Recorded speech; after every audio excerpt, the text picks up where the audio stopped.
Hi everybody, welcome back to Cosmic Hearts Healing. This full moon in Sagittarius is going to be so expansive and enlightening. You're going to have like truths coming at you. You're going to be seeing things more clearly. Sagittarius is known to be understanding spirituality. They seek knowledge. They're very wise. They're easygoing. They're friendly. They are knowledgeable, and the lower attributes can tend to be a little bit judgmental. They can fall into dogma. They can lack patience, which causes them to move too quickly. They can also procrastinate. They can be restless. So if you have been putting things off, this is going to try to motivate you more, and they can be careless. So the first thing I want to talk about is dogma. This is some of the karma. So if Sagittariuses start to fall into their lower attributes, it can turn into dogma and stigma. So stigma is defined by the Oxford language as a mark of disgrace associated with a particular circumstance, quality, or person. So I want to talk about the dogma attached to spirituality. And we all know that stigma, back in ancient Greek, it meant something that seems true. Okay, now it's a little bit more like absolute. You're following a stigma if you go to a church and that church has truths, their truths. So I was watching the show The Dead Files, and a woman on there is already psychically aware. So she's seeing energies, she's being touched by energies, that they are actually like scratching her. And so she called the show for help, and the spiritualist sat down with her and said, if you are experiencing all this, you have gifts. And she responded with, I'm too afraid in order to open that door. The thing is, the door's already open.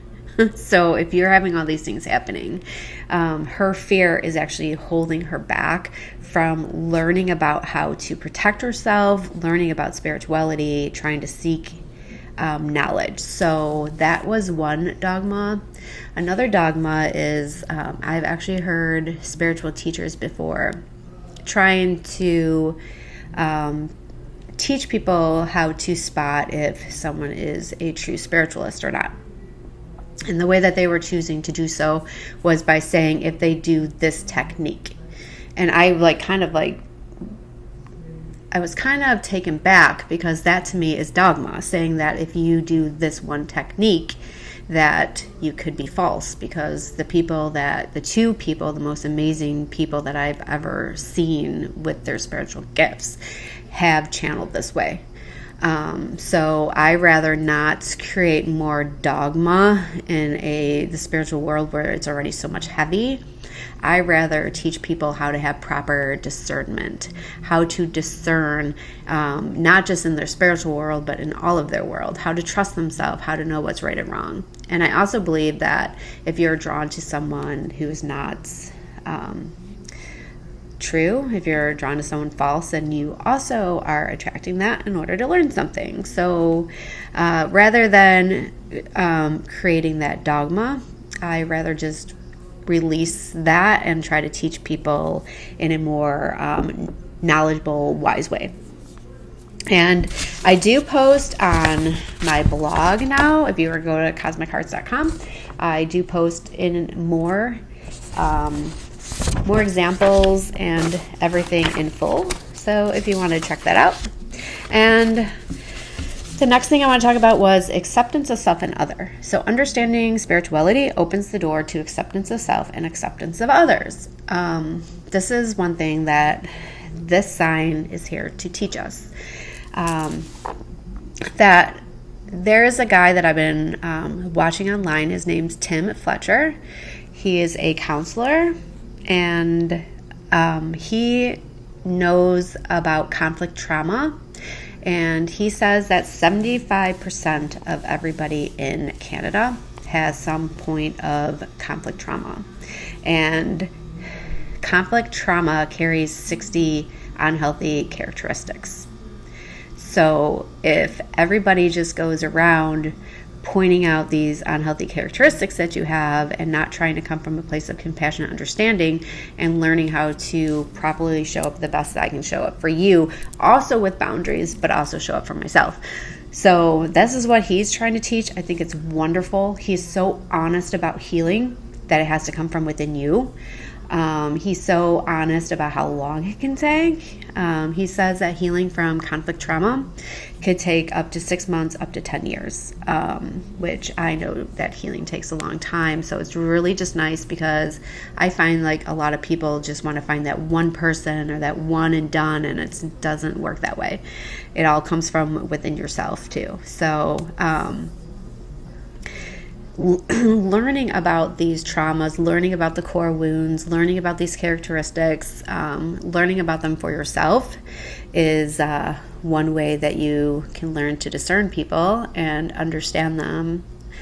So that is one other thing I did want to talk about and share. And again, I have it in really long, so if you want to go and check out some more, please do. Other things, Thor has been coming around. Thor's energy is never long-lived, at least in my energy. He just shows up, creates a whole bunch of change, and then the next thing you know, he isn't around. So he's been around to help to shield you during chaos and conflict, or if you're seeing a bunch of truths, trying to help you to see those truths.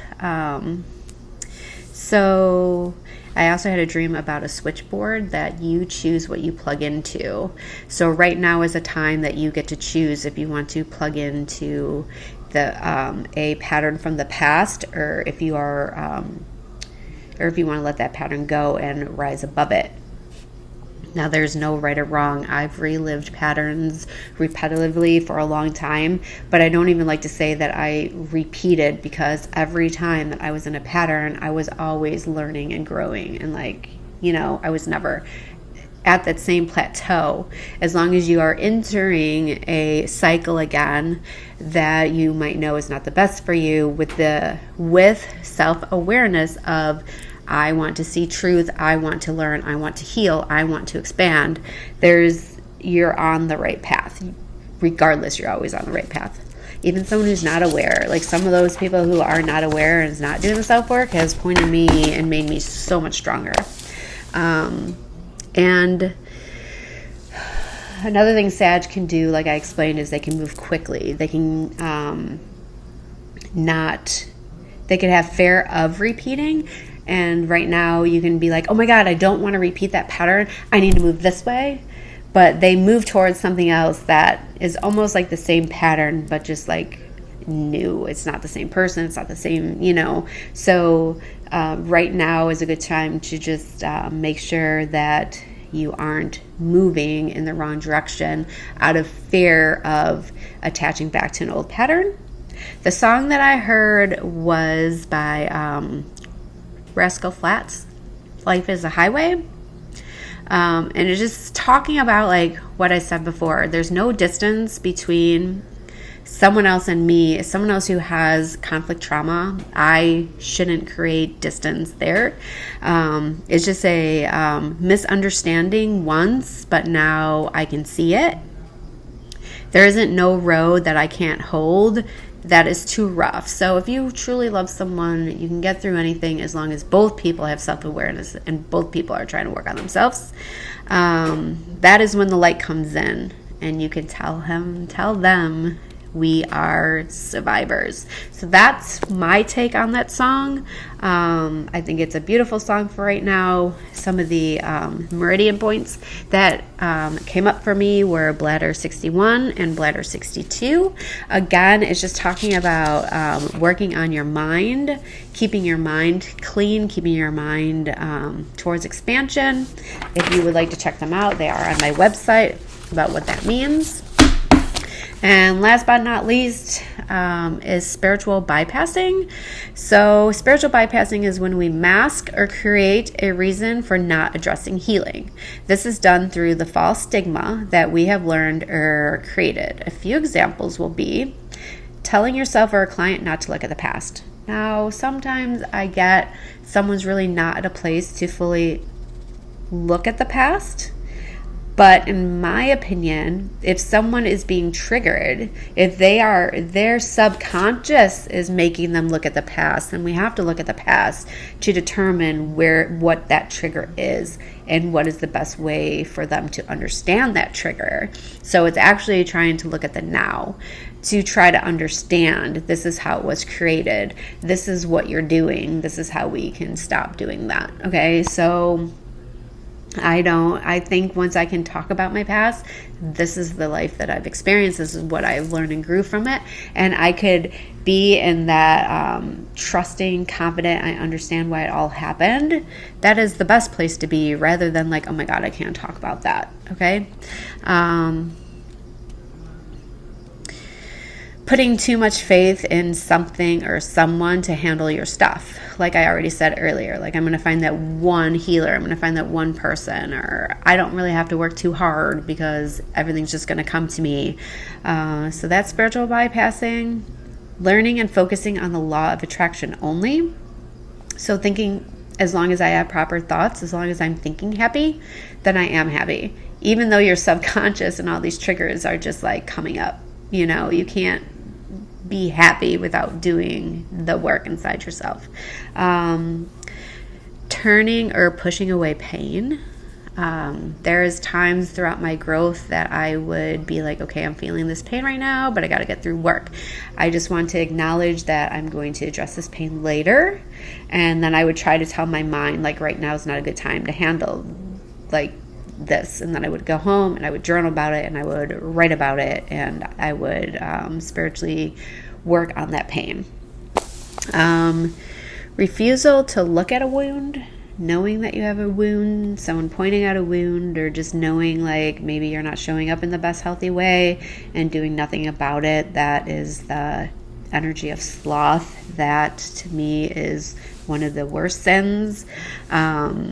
Because if you can see that you need to change and you're not changing, to me, energetically, you're creating a cord that you don't want to create. Refusing to repeat a pattern without doing the work. So these would be, an example I gave is I'm not going to date anymore because every guy I meet is the same. That is just saying, I don't want to do the inner work because I keep attracting the same point of men. I don't know how to set boundaries, so therefore I'm just going to live on my own. Okay, so that is one way. If conflict is around and you see things like, I can just go to my room and I'm just going to meditate and I'm going to find my peace. But meanwhile, you are being so passive aggressive that you're doing things around the house that is harmful to everyone else.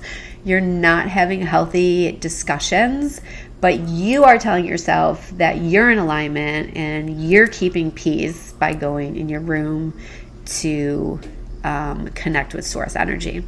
Meanwhile, your actions in the living world are not showing that you are living in that peace and you're not living in alignment. You're not taking the time to learn what it means to be passive aggressive.